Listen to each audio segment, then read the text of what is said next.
ही जी योजना आहे कळमजाई शेती जल उपसा सिंचन परियोजना भीमाशंकर, या योजनेमुळे पहिल्यांदा सरकारचं तर मी अभिनंदन करतो की ही योजना मंजूर केलेली आहे। या योजनेमुळे आंबेगाव तालुक्यातील जे पश्चिम आदिवासी भाग आहे, ज्या 12 गावांना याचा दिलासा मिळणार आहे, ही 12ही गावं आदिवासी बांधवांची आहेत।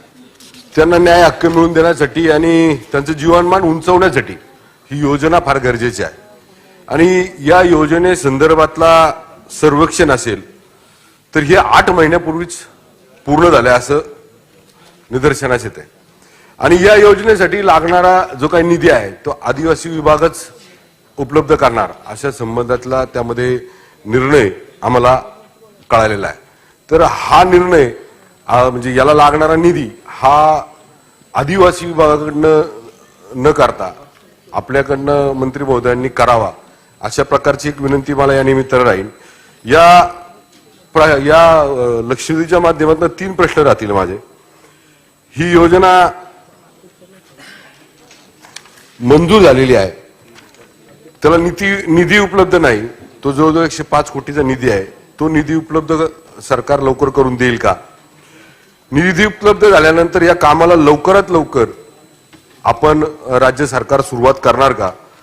आणि त्या संदर्भात लागणारं आपल्या समजा आता याच्या उत्तरामध्ये लिहिले की आपल्याला त्या प्रकल्पामध्ये उत्तरामध्ये असे लिहिले की आपल्याला फेरनियोजन करणे आवश्यक आहे आणि त्याच्याकरता आपल्याला या कुकडी प्रकल्प डिंब धरणाच्या जलाशयातून जे पाणी मिळणार आहे त्या पाण्याचे फेरनियोजन करण्यासाठी मंत्री महोदय त्या संदर्भात त्या विभागाला सूचित करतील का? अध्यक्ष महोदय, 3 माझे महत्त्वाचे प्रश्न आहेत। या योजनेमुळे विशेषतः गोहे खुर्द, गोहे बुद्रुक, राजेवाडी, पोखरी, चिखरी, जांभोरी, नांदुरकीची वाडी, फळोदे, तळेघर, राजपूर, गाडेवाडी, तेरुगण, निगडाळे या गावातल्या सगळ्या आदिवासी बांधवांना त्याचा फायदा होणार आहे। तर माझ्या या 3 प्रश्नांसंदर्भात मंत्री महोदयांनी मला सरकारने अवगत करावं। अध्यक्ष महोदय, सन्माननीय सदस्य महेशदादा लांडगे यांनी जो प्रश्न मांडला तो खरोखर अत्यंत महत्त्वाचा आहे, कारण ही सगळी आदिवासी गावं आहेत आणि त्यांना पाणी देणं हे अत्यंत त्या ठिकाणी मला असं वाटतं महत्त्वाचं आहे।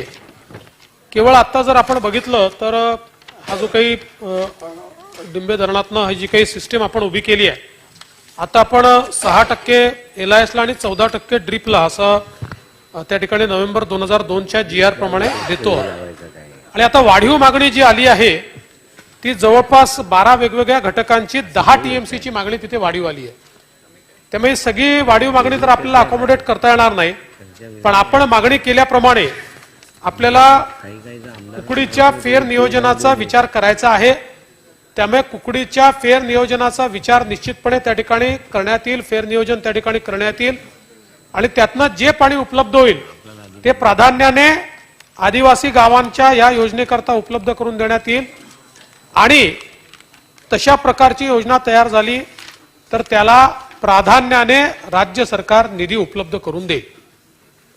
दादा ठीक आहे, विचार। धन्यवाद मुख्यमंत्री महोदय, आपण सकारात्मक उत्तर दिले।